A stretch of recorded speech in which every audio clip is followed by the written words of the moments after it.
cara a cara con algún mozo de hotel miserable, pensaba que debería justificarme.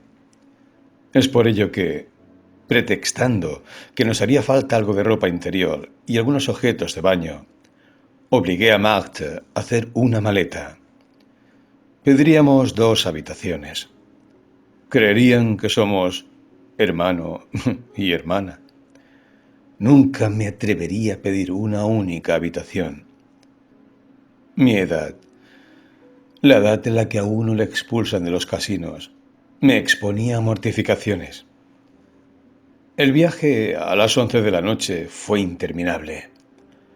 Había 2 personas en nuestro vagón. Una mujer que acompañaba a su marido, de graduación capitán, a la estación del este. En el vagón no había luz ni calor. Magda apoyaba su cabeza contra el cristal húmedo. Sufría el capricho de un muchacho cruel. Estaba bastante avergonzado y también sufría, pensando cuánto más que yo merecía Jacques ser amado. Él, que siempre había sido tan tierno con ella. No pude evitar justificarme en voz baja. Ella sacudió la cabeza. Prefiero, susurró, ser desgraciada contigo que ser feliz con él. He aquí esas palabras de amor que nada quieren decir y que da vergüenza traer a colación, pero que, pronunciadas en boca de la persona amada, nos embriagan. Creí igualmente entender la frase de Magda, pero ¿cuál era su significado exacto? ¿Se puede tal vez ser feliz con alguien a quien no se ama? Y me preguntaba, todavía me pregunto, si el amor nos da derecho a arrancar a una mujer de un destino tal vez mediocre, pero lleno de sosiego. Prefiero ser desgraciada contigo. ¿Había un reproche inconsciente en esas palabras? Sin lugar a dudas, Marthe, puesto que me amaba, había conocido conmigo momentos que, con Jacques, no hubiera podido imaginar, pero ¿esos momentos felices me daban acaso derecho a ser cruel? Descendimos en la Bastilla.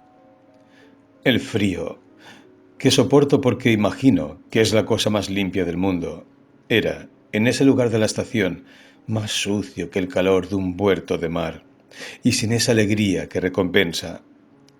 Magda se quejaba de calambres. Iba colgada de mi brazo. Pareja lamentable, olvidada de su belleza, de su juventud, avergonzada de sí misma como una pareja de mendigos. El embarazo de Marte me parecía ridículo y caminaba con los ojos bajos. Estaba bien lejos del orgullo paternal. Erramos bajo la lluvia glacial, entre la Bastilla y la estación de Lyon. En cada hotel, para no entrar, inventaba una mala excusa. Decía Marthe que buscaba un hotel conveniente, un hotel de viajeros, nada más que de viajeros. En la plaza de la estación de Lyon me resultó difícil escurrir el bulto. Marthe me ordenó interrumpir aquel suplicio. Mientras ella aguardaba afuera, entré en un vestíbulo, esperando no sé bien el qué.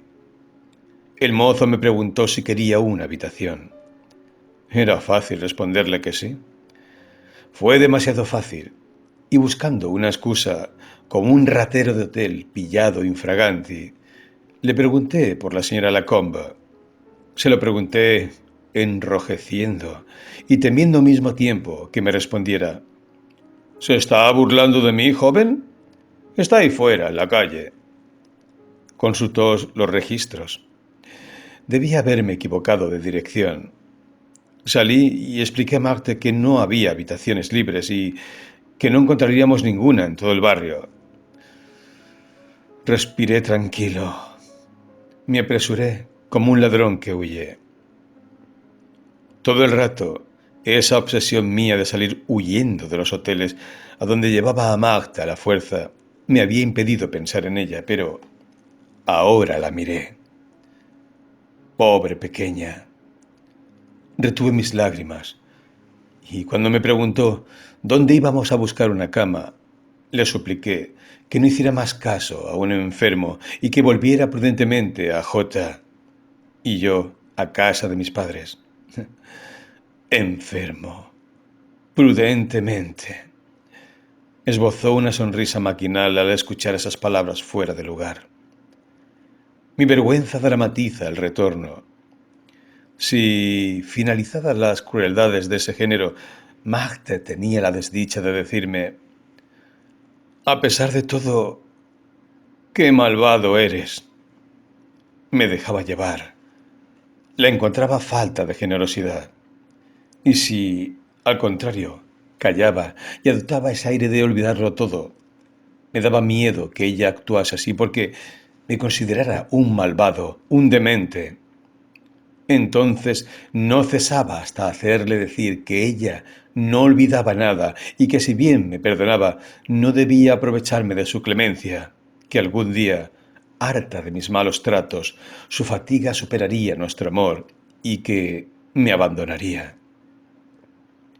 Cuando la forzaba a hablarme con esa energía, y aunque no creyese en sus amenazas, experimentaba un dolor delicioso, comparable, si cabe, a la emoción que me producen las montañas rusas. Entonces me precipitaba sobre Magda, la abrazaba más apasionadamente que nunca.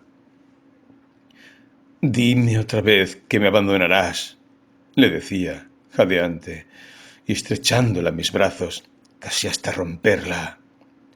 Sumisa, como no puede serlo ni una esclava, aunque sí una medium, Magda repetía, para placer mío, esas palabras que ella no acababa de entender muy bien. Esa noche de hoteles fue decisiva, aunque no me di cuenta de ello hasta pasadas tantas otras extravagancias. Pero si yo pensaba que a lo largo de una vida entera se podía renquear de esa manera, Magda, en un rincón del vagón, de regreso a casa, agotada, aterrada y castañeteando los dientes, comprendió todo. Tal vez vio que al final de esa carrera que había durado un año, al igual que con un coche locamente conducido, no podía ver otra salida que la muerte. Al día siguiente encontré a Marta acostada, como de costumbre. Quise unirme a ella. Me rechazó con ternura. No me siento bien, dijo. Vete, no te quedes junto a mí. Te contagiaré el resfriado. Tosía y tenía fiebre. Me dijo, sonriendo, para no tener el aspecto de formular un reproche, que había sido la víspera cuando debió de haberse resfriado. A pesar de su estado, me impidió ir a buscar al médico. No es nada, dijo. Solo me hace falta un poco de calor.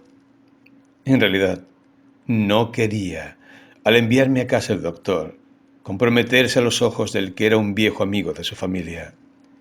Tenía una necesidad tal de ser tranquilizado que la negativa de Magda restó importancia a mis preocupaciones, las cuales se reavivaron y con más intensidad si cabe cuando, al ir a marcharme a casa de mis padres para cenar, Magda me preguntó si podía hacer un rodeo y llevar una carta a casa del doctor. Al día siguiente, al llegar a casa de Magda, me pareció cruzarme con él en la escalera. No me atreví a preguntarle nada y le miré con ansiedad. Su aspecto tranquilo me calmó.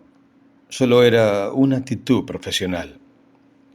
Entré en casa de Magda. ¿Dónde estaba? Hallé la habitación vacía. Magda lloraba, con la cabeza escondida bajo las mantas. El médico la había condenado a guardar cama hasta el día del parto. Además, su estado exigía cuidados. Era necesario que se trasladara a casa de sus padres. Nos separaban. La desgracia es difícil de admitir. Solo la felicidad parece ser un deber. Al admitir esa separación sin rebelarme, demostré poco coraje por mi parte. Simplemente no comprendía nada. Escuché, atontado, el fallo del médico, como un condenado escucha su sentencia. Si no se pone pálido, ¡qué valor!, se dice.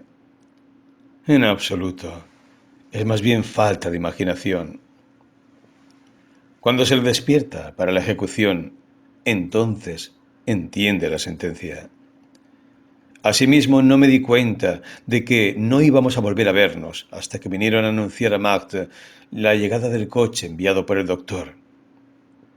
Le había prometido que no pondría a nadie sobre aviso, pues Marthe había exigido llegar a casa de su madre de improviso.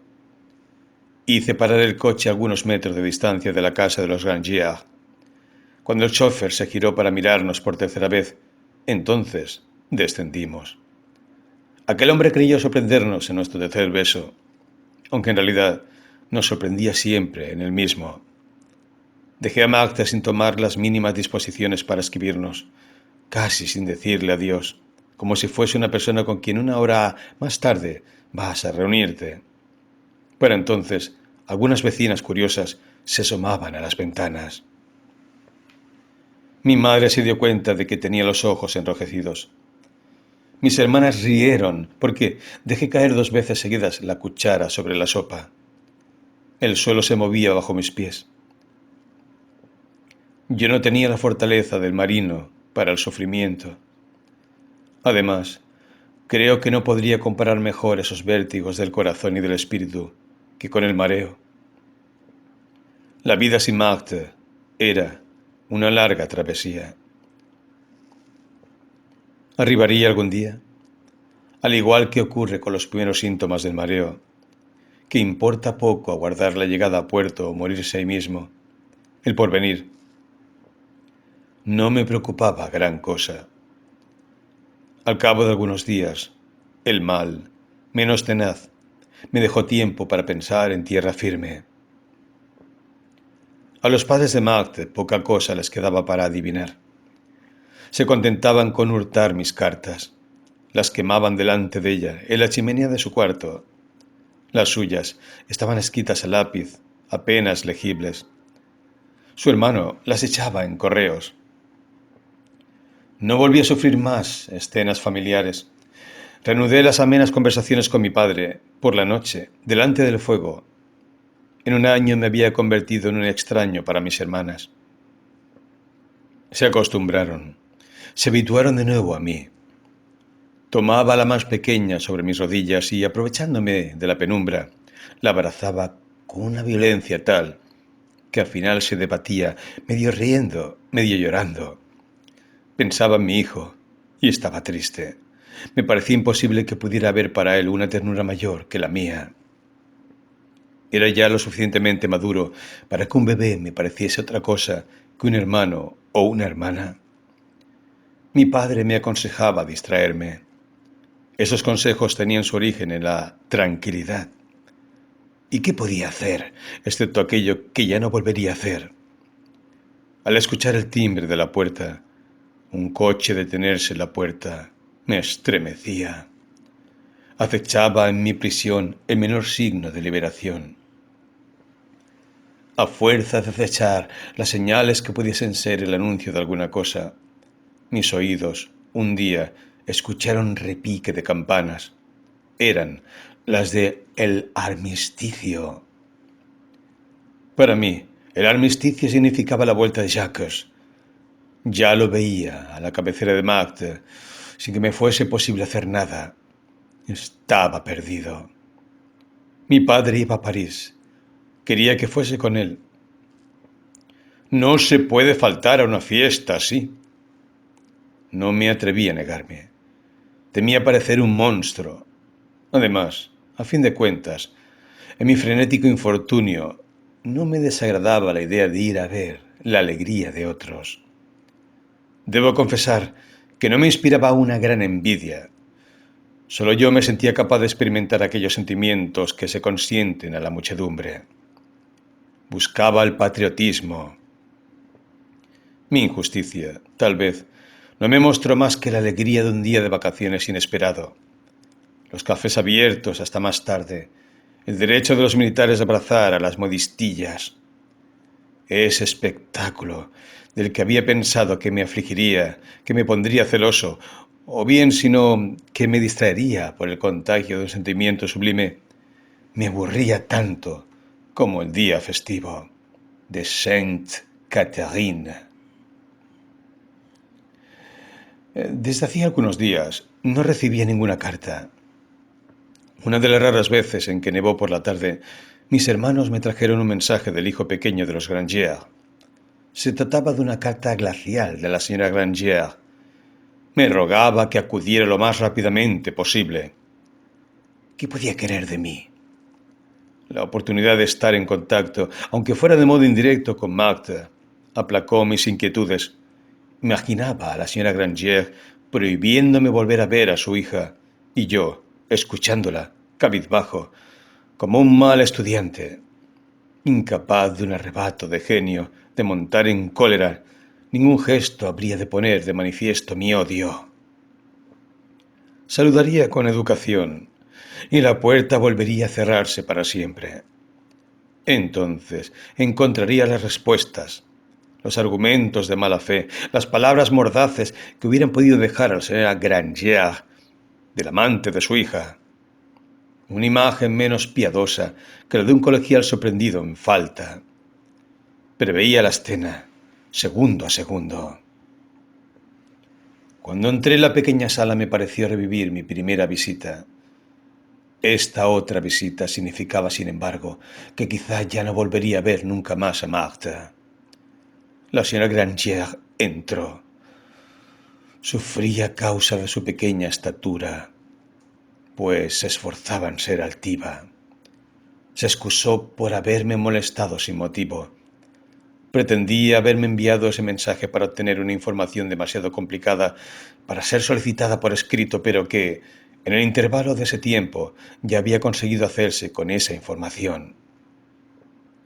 Ese absurdo misterio me atormentó más, incluso que no importa qué catástrofe. Cerca del Marne, volví a encontrarme con el pequeño de los Grangier, apoyado contra una reja. Había recibido una bola de nieve en plena cara. Lloriqueaba. Le consolé. Le interrogué acerca de Marthe. Su hermana me llamaba, me dijo. Su madre no quería saber nada, pero su padre había dicho: Marthe está grave. Exijo que se le obedezca. Comprendí inmediatamente la conducta tan burguesa, tan extraña, de la señora Grangier. Me había hecho llamar por miramiento a su esposo y la voluntad de una moribunda. Pero la alerta había pasado. Marthe, sana y salva, había retomado la consigna. Lamenté que la crisis no hubiera durado lo suficiente para haberme permitido ver a la enferma. 2 días más tarde, Marthe me escribió. No hacía ninguna alusión a mi visita. Sin duda, se la habían escamoteado. Marthe hablaba de nuestro futuro con un tono especial, sereno, celeste, que me turbaba un poco. ¿Será cierto que el amor es la expresión más violenta y egoísta? Pues, buscando una razón a mi problema, vi que estaba celosa de nuestro hijo, de quien Marthe se preocupaba más que de mí mismo. Lo esperábamos para marzo. Un viernes de enero, mis hermanos, sin aliento, nos anunciaron que el pequeño Grangier tenía un sobrino. No comprendí su aire de triunfo, ni por qué habían corrido tanto. Ciertamente no dudaban acerca de lo extraordinario que la noticia debía parecer ante mis ojos, pero un tío era, para mis hermanos, una persona mayor. Que el pequeño Grangier fuera tío era algo prodigioso para ellos, y habían corrido hasta nosotros para hacernos partícipes de su admiración. Es el objeto que tenemos constantemente delante de nuestros ojos el que apenas llegamos a reconocer cuando nos lo cambian de sitio. En el sobrino del pequeño Grangier no reconocí de inmediato al hijo de Marthe, a mi hijo. La locura que en un lugar público provoca un cortocircuito, por ejemplo, en un teatro. De repente todo se volvió negro alrededor mío. En esa noche mis sentimientos atropellaban. Me buscaba a mí mismo, buscaba fechas, a tientas, hechos precisos. Contaba con mis dedos cómo había visto hacerlo a Marta algunas veces sin que sospechara traición alguna por parte de ella. Pero ese ejercicio no me sirvió de nada. No sabía contar. ¿Quién era ese niño que nosotros esperábamos para marzo y que nacía en enero? Todas las explicaciones que buscaba a esa anomalía eran producto de mis celos más que nada. De golpe, mi certeza fue un hecho. Ese niño era de Jacques. ¿No había venido de permiso 9 meses antes? Así, durante todo ese tiempo, Magda mentía. Además, ¿no había acaso mentido ya con motivo precisamente de ese permiso? ¿No me había jurado en un principio haber rechazado a Jacques durante esos malditos 15 días para confesarme algún tiempo después que la había posido varias veces? Nunca había pensado con profundidad que ese niño pudiera ser de Jacques. Y si, al principio del embarazo de Magde, deseé de un modo vago que así fuera, no tenía ahora más remedio que reconocer lo que juzgaba como un hecho irreparable que, ilusionado durante meses por la certeza de mi paternidad, amaba a ese niño que no era mío.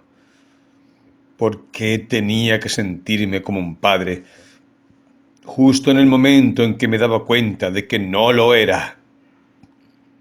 Como se ve, me hallaba en un estado de confusión increíble y como arrojado al agua en plena noche sin saber nadar. No comprendía absolutamente nada. Una cosa sobre todo que no comprendía era la audacia de Magda. Haber dado mi nombre a su hijo legítimo. En ciertos momentos veía un desafío lanzado al destino que no había querido que ese niño fuera mío, mientras que en otros momentos no quería ver en todo ello más que una falta de tacto, una de esas faltas de buen gusto que me habían chocado varias veces en casa de Magda y que no eran sino su exceso de amor. Había comenzado una carta llena de insultos. Creía que se la debía, por dignidad, pero las palabras no afluyeron, pues mi espíritu se hallaba en otro lugar, en regiones más nobles. Rompí la carta. Escribí otra, en la que dejé hablar a mi corazón. Pedí perdón a Magda. ¿Perdón de qué? No había duda de que ese hijo era de Jacques. Le suplicaba que de todas maneras me siguiera amando. El hombre muy joven es un animal rebelde al dolor. Comenzaba a ver las cosas de distinta manera. Casi estaba dispuesto a aceptar el hijo de otro, pero antes de que hubiera terminado mi carta, recibí una de Magda, desbordante de alegría. Este hijo era el nuestro, nacido 2 meses antes de lo previsto. Habían tenido que meterlo en la incubadora. Casi me muero, decía. Esa frase me divirtió como una chiquillada, porque en mí no había lugar más que para la alegría. Hubiese querido hacer partícipe de ese nacimiento al mundo entero, decir a mis hermanos que ellos también eran tíos. Alegremente me despreciaba. ¿Cómo había podido dudar de Magda? Esos remordimientos, mezclados con mi felicidad, hacían que la amara aún más si cabe, y a mi hijo también. En medio de mi incoherencia, bendecía mi error. Sobre todo, estaba contento de haber conocido por algunos instantes el dolor. Al menos, así lo creía. Pero nada se parece menos a las cosas mismas que aquello que se las aproxima. Un hombre que ha estado a punto de morir cree conocer la muerte. Sin embargo, el día en que la muerte se le presente, no la reconocerá. No es ella, dirá, moribundo. En su carta, Magda incluso me decía, ¿se te parece? Había visto recién nacidos, mis hermanos y hermanas, y sabía que solamente el amor de una mujer puede descubrir el parecido deseado por ella. «Tiene mis ojos», añadía, y sólo así su deseo de vernos reunidos en un solo ser podía hacerle reconocer mis ojos. En casa de los Granger no había la más mínima duda. Maldecían a Marthe, pero se hacían los cómplices a fin de que el escándalo no alcanzara a la familia. El médico, otro cómplice del orden, al ocultar que ese nacimiento era prematuro, se encargaría de explicar al marido, contándole alguna fábula, la necesidad de una incubadora. Los días siguientes encontré natural el silencio de Marthe. Jacques debía de estar con ella. Ningún permiso me había preocupado menos que este, concedido al infeliz por el nacimiento de su hijo. En un último arranque de puerilidad, sonreí al pensar que incluso esos días de permiso me los debía a mí. En casa se respiraba tranquilidad. Los verdaderos presentimientos toman cuerpo a profundidades desconocidas para nuestro espíritu. De manera que, con frecuencia, nos es preciso llevar a cabo actos que interpretamos de modo absolutamente erróneo. Me creía más tierno a causa de mi felicidad y me felicitaba al saber que Marthe vivía en una casa que transformaba mis recuerdos dichosos en puro fetiche. Un hombre desordenado que va a morir y que no duda en poner orden alrededor suyo. Su vida cambia, clasifica papeles, se levanta temprano, se acuesta a una hora adecuada, renuncia a sus vicios. Sus amistades y familiares se felicitan. Así su muerte brutal parecerá a todos más injusta todavía. Hubiera vivido feliz. De la misma manera, la reciente calma de mi existencia era mi aseo para condenados. Me creía mejor hijo, puesto que tenía un hijo. O bien, si no, mi ternura me acercaba a mi padre, a mi madre, porque algo en mí me decía que dentro de poco me haría falta su ternura. Un día, al mediodía, mis hermanos regresaron de la escuela gritando que Marthe había muerto. El rayo que cae sobre un hombre es tan rápido que no tiene tiempo para sufrir. Pero es por esta razón que lleva parejo un triste espectáculo. Mientras que yo era incapaz de experimentar nada, el rostro de mi padre se descompuso. Hizo salir a mis hermanos. «¡Idos!», tartamudeó. «¡Estáis locos! ¡Estáis locos!». Yo tuve la sensación de endurecerme, de enfriarme, de petrificarme. Acto seguido, del mismo modo que en un segundo desfila ante los ojos de un moribundo todos los recuerdos de su existencia, la certeza de mi amor levantó el velo oscuro, dejando al descubierto todo lo que ello tenía de monstruoso, porque mi padre lloraba, yo sollozaba. Entonces mi madre me tomó de las manos. Con los ojos secos, me dio consuelo, fríamente, tiernamente, como si se tratara de la escarlatina. Durante los primeros días, mi síncope justificaba ante mis hermanos el silencio de la casa. Los demás días ya no comprendieron nada. Nunca les prohibieron jugar de ese modo tan ruidoso. Pero a la hora de comer, sus pasos sobre las baldosas del vestíbulo me hacían perder el conocimiento, como si a cada paso me anunciaran la muerte de Marthe. ¡Marthe!